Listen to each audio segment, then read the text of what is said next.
Halo semuanya, kembali lagi di channel Lobang Pusar. Bersama aku Dio yang akan membawakan segmen Menali, yaitu menceritakan narasi mitologi.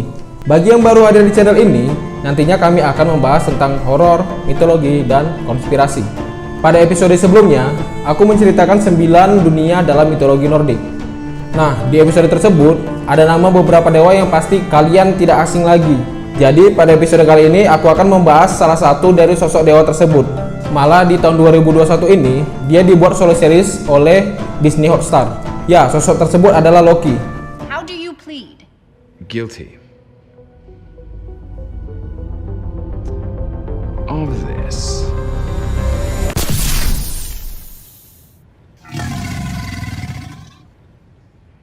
What's going on?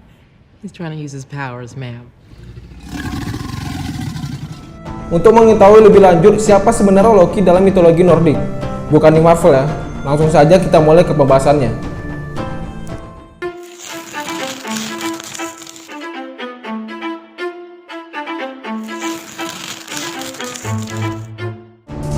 Loki di dalam dunia Marvel adalah saudara lelaki Thor dan anak dari Odin.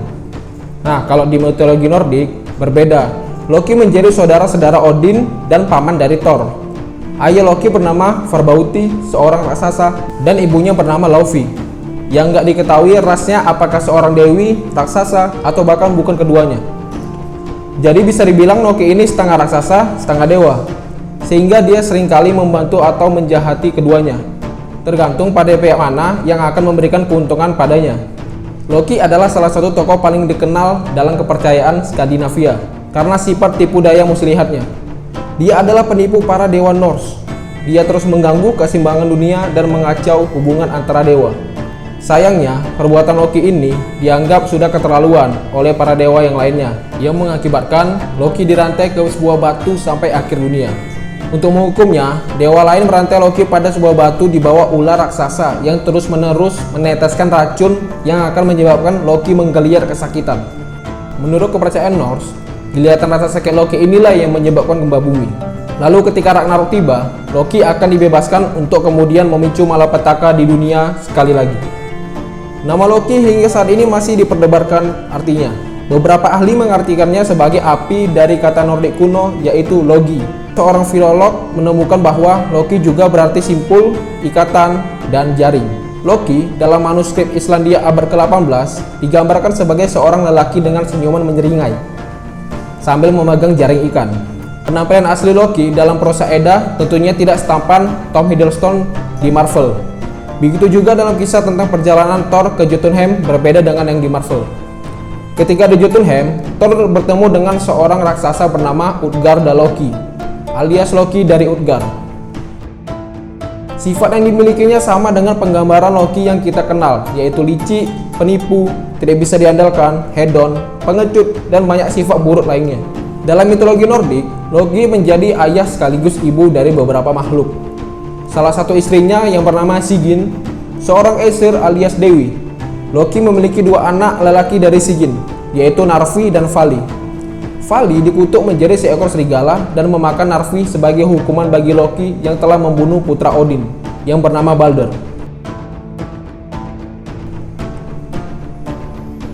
Berikutnya, ketika dia berubah wujud menjadi seekor kuda betina, Loki mengandung anaknya yang bernama Sleipnir, seekor kuda berkaki 8, yang menjadi tunggangan favorit Odin.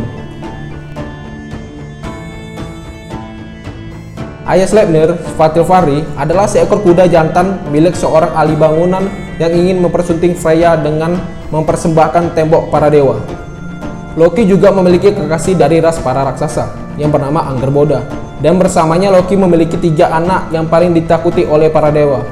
Anak pertama Loki adalah seekor serigala perkasa yang bernama Fenrir. Konon, tidak ada satupun rantai yang dapat menahannya. Aesir kemudian menahan Fenrir agar tidak berbuat onar atau mengancam 9 dunia dengan mengekangnya menggunakan Gleipnir. Rantai ini berbentuk dan bersifat seperti sehelai pita, sehingga dapat mencegah Fenrir untuk melarikan diri. Menurut beberapa cerita mengenai Fenrir, ia adalah sosok yang membunuh Odin dan melahap semua yang ada di 9 dunia. Tetapi Fenrir berhasil dibunuh oleh salah satu anak Odin yang membalas dendam. Anak kedua Loki bersama Angerboda. bernama Jormungand, seekor ular yang dapat bertumbuh panjang dan besar terus-menerus. Jormungand dijuluki Midgard Serpent setelah Odin membuangnya ke lautan di sekitar Midgard. Dalam prosa Edda, Thor dan Jormungand diceritakan saling membunuh ketika Ragnarok terjadi. Disebutkan juga ukuran tubuh Jormungand sangat besar sehingga dapat mengelilingi Midgard. Dalam salah satu ramalan mengenai Ragnarok, akhir dunia akan terjadi ketika Jormungand menjatuhkan ekornya. Sesaat sebelum Thor membunuhnya, Jormungand akan menyemprotkan bisanya ke 9 dunia, dan Thor sendiri tewas akibat bisa dari Jormungand tersebut. Berikutnya, anak ketiga Loki adalah Hel, yang menjadi penguasa di dunia bawah. Dalam berbagai versi literatur Nordik kuno, Hel digambarkan sebagai seseorang yang berpenampilan setengah hitam, setengah putih, dengan ekspresi wajah yang menyeramkan. Beberapa kisah juga ada yang menggambarkan Hel sebagai seorang perempuan cantik yang tubuhnya setengah mayat dan setengah manusia. Pada saat Ragnarok, dikatakan Hel akan berlayar bersama Loki ke Asgard dengan pasukan orang-orang mati. Loki, si dewa penipu, dikenal dengan kenakalan dan tipu dayanya.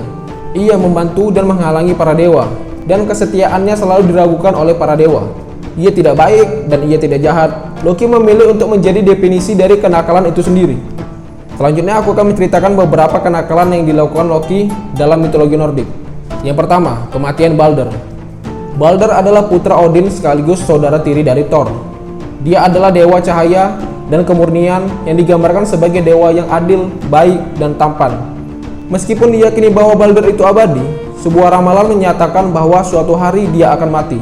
Untuk mencegah ramalan itu terjadi, ibunya, Frigga, mengunjungi setiap entitas di kosmos untuk mengamankan sumpah dari mereka bahwa mereka tidak akan menyakiti putranya. Namun, ia lalai berkonsultasi dengan Mistletoe, karena itu terlalu kecil dan tidak berbahaya yang bisa mengancam kehidupan putranya. Kekeliruan fatal itu segera sampai ke telinga Loki, yang kemudian mengukir sebuah panah dari Mistletoe. Dia kemudian menyerahkan panah itu kepada saudara tiri dari Balder yang buta, yaitu Hoder, dan menantangnya untuk melemparkan panah itu ke arah kerabatnya.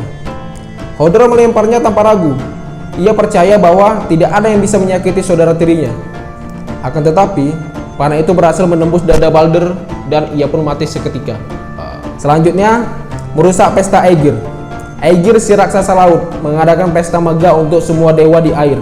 Seharusnya menjadi sebuah pesta perayaan yang megah, tapi dengan cepat dirusak oleh kehadiran Loki.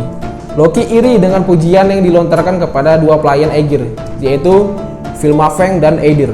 Cemburuan Loki berubah menjadi kemarahan dan dia memutuskan untuk membunuh Filmafeng, yang pada akhirnya membawa kemarahan bagi para dewa lain dan mengusir dirinya dari aula pesta tersebut. Tidak lama kemudian, Loki berhasil masuk kembali ke dalam pesta dan bukan menyesali tindakannya.